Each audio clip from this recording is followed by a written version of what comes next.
So I was telling a little bit of your story. You came to Morehouse as a football player, right? Yep. What position did you play? I played running back and slot receiver. And they tried to move me to corner. You wasn't having it? Nah, that shit was dead. Let me tell you, they had some sad-ass corners because I remember my junior year, I went up and watched Morehouse play Howard up in D.C. and the boy playing corner was terrible. And I was just watching the game, and I was still in shape back then. I was like, man, I should just walked on freshman year.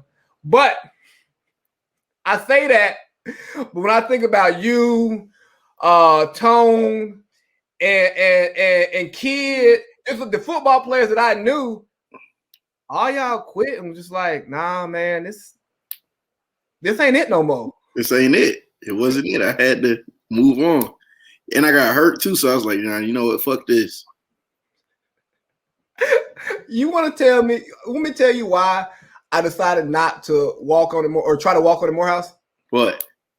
It was like first or second week, and like they had put out the little flyers, if you want to walk on, come try out. And I would see y'all at practice, and we going to Hump Wednesday, and I'm like, bruh, that shit used to be the worst. We used to watch y'all go have a good time, and we over there slaving. And y'all didn't have no Nike deal, so I'm like, it ain't even no cool gear. Yeah, no. We had the Russell. Well, we had Nike. They gave us Nike cleats. They gave us one pair of Nike cleats. Man, I could go buy a pair of Nike cleats with my Reebok. That shit. That's it. Literally. So you pivoted out of football, and like I was saying earlier, you became like a really big party promoter really quickly. And like there was major competition on campus as far as who's throwing parties. Even some of those people are still throwing parties, and they're still doing really well. Like trap karaoke guy, Abe, yeah, like he was DJing all that stuff back then. Yep. And like that was. And don't get me wrong, I know y'all partner together for certain stuff, but that's still your competition. Mm-hmm. How did y'all get into party promoting? I mean, I was throwing parties in high school too. Like I was throwing like little random parties over at Sherwood Forest on the east side back in high school. But when we used to like to have fun. We used to like going to parties. So I was like, bro, if I'm gonna keep going to parties, I might as well get paid to go to the parties. And then we kind of knew everybody from moving around, so they were like, shit, y'all sell some tickets. Y'all can shit. You get in free. You get paid, and shit. We used to give away tickets to the girls.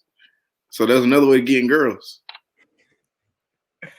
I love y'all's parties, and I love the fact that I was super cool with Memphis because I could slide Memphis, the little something for the pre-sale. But then if I come with him, I ain't got to wait in line with the rest of the peons pre-sales. I get to walk in with Memphis. And then Memphis used to sell about 15, 20 pre-sales smoking a Black and Mild on the promenade. Who you think he got the Black and Mild from? Yeah, kept a pack on me. Bro, that shit used to be so funny. That was Memphis. They be like, yeah, I'd be like, who you get tickets from? That big nigga on the promenade with the Black and Mild?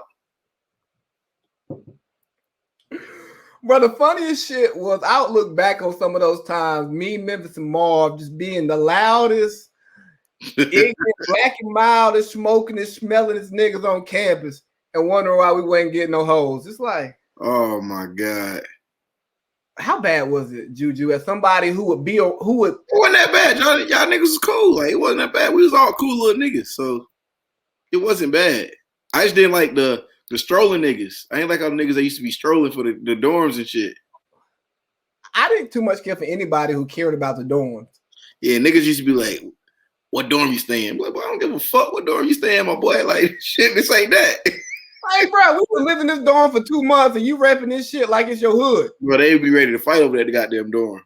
Bro, I saw some dorm fights happen. I go, bro, y'all are fighting over this dorm. Only dorms I cared about were the girl dorms over at Spelman.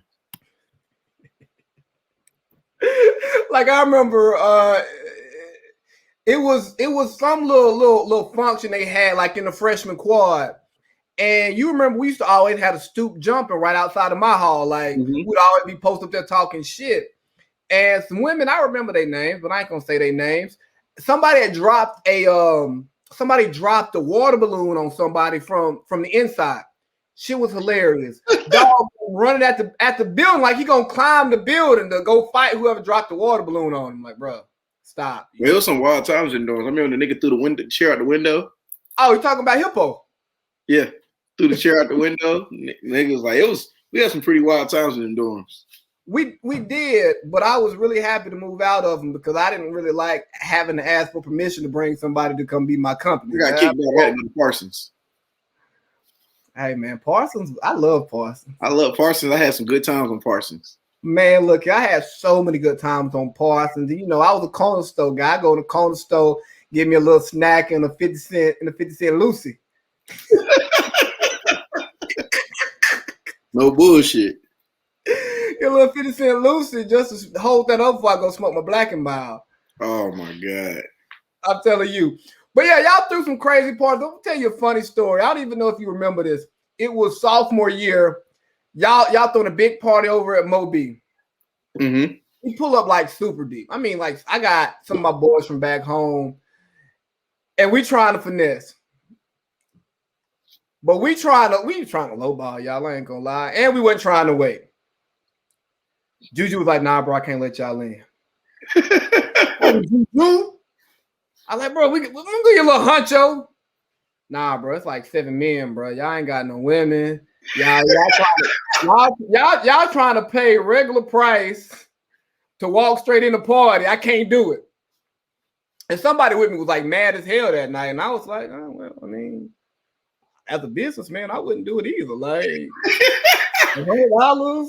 Nah, they used to be like they wouldn't let us let nobody in if the ratio was too off. They be like, all right, if it's a bunch of niggas, they gotta come with a bunch of women too, or they gotta be at least 2 to 1. And that's what it should be, because then your party looks terrible because you got a bunch of men standing around because you know the men gonna show up early. They gonna be there. Facts. Gonna be there hunting. They're gonna be there, and then it was free alcohol too, so they're gonna drink all the alcohol before the women get there. You know how much alcohol my first 2 years. I ain't gonna. Third, fourth year, I figured out. First 2 years, I wasted on raggedy ass women. Hey, thinking I got to move. Nah, they come over here, drink my shit, then somebody else get them before the night over. Now no sir.